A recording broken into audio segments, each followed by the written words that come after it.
di sebuah desa kecil bernama Ngawilor, Jawa Timur. Hiduplah seorang gadis sederhana bernama Sarmi. Dia seorang anak petani miskin di desa tersebut. Tapi ia dikenal sebagai gadis yang rajin, sopan, dan sangat menyayangi ibunya meskipun sering sakit-sakitan. Ayahnya sudah meninggalkannya sejak ia berusia balita. Sejak remaja, Sarmi sudah terbiasa bekerja keras. Hingga suatu hari karena keterbatasan ekonomi dan kebutuhan biaya pengobatan sang ibu, Sarmi memutuskan untuk menjadi TKW dan merantau ke Arab Saudi. Keputusan ini disambut haru oleh warga desa. Sarmi berangkat dengan penuh harapan demi masa depan dan demi ibunya.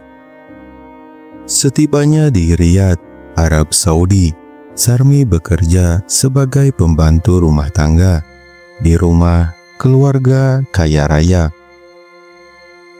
Di awal, majikannya tampak baik, terutama sang suami, Tuan Khalid, seorang pengusaha tekstil berusia 50 tahun. Namun, seiring waktu, Sarmi mulai merasa tidak nyaman dengan perhatian Tuan Khalid yang semakin berlebihan. Ia sering memuji Sarmi, memberi hadiah, dan mulai masuk ke kamar saat malam tanpa izin. Sarmi takut dan merasa tidak punya pilihan. Ia berada di negeri orang, tak bisa bahasa Arab, dan tak punya akses keluar. Hingga suatu malam, kejadian tak terelakkan terjadi. Tuan Khalid menidurinya. Sarmi hanya bisa menangis.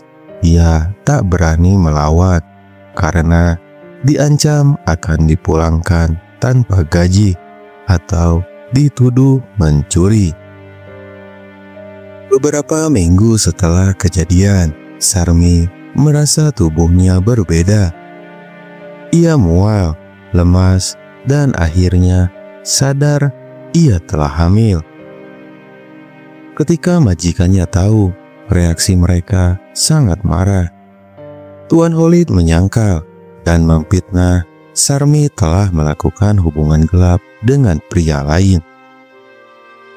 Istrinya murka dan Sarmi pun dibuang ke jalan tanpa uang, tanpa identitas, dan tanpa tempat tinggal.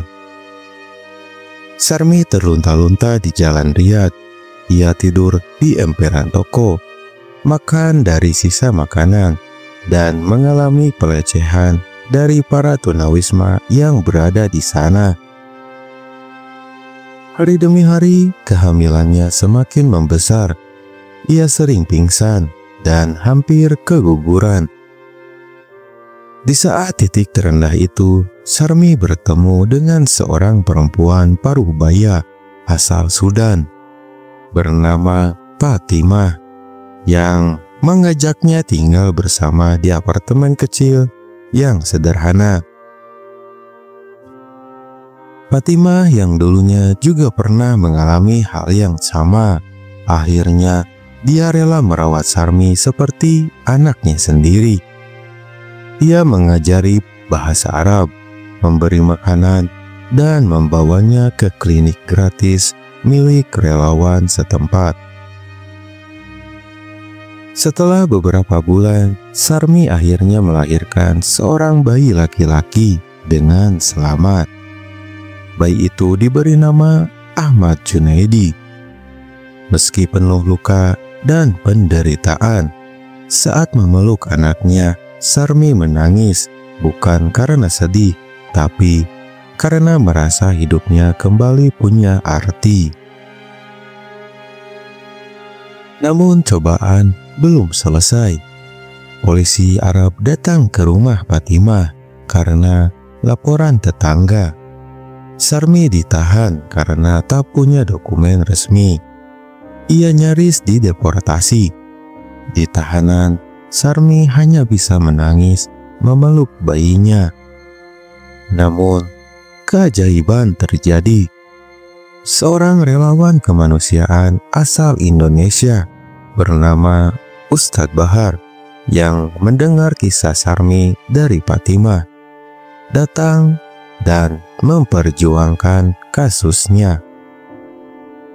Ustadz Bahar berhasil membuktikan bahwa Sarmi adalah korban kekerasan seksual dan menolongnya keluar dari tahanan.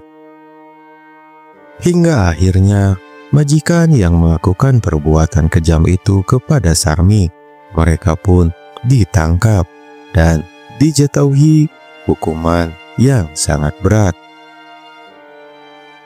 Dengan bantuan KBRI dan organisasi kemanusiaan, Sarmi dan bayinya akhirnya bisa pulang ke Indonesia.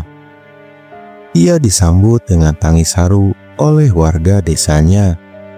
Ibunya yang sempat sakit parah kembali ceria saat melihat Sarmi dan cucunya kembali. Ustadz Bahar yang turut mengantar Sarmi ke kampungnya ternyata terus menjalin komunikasi.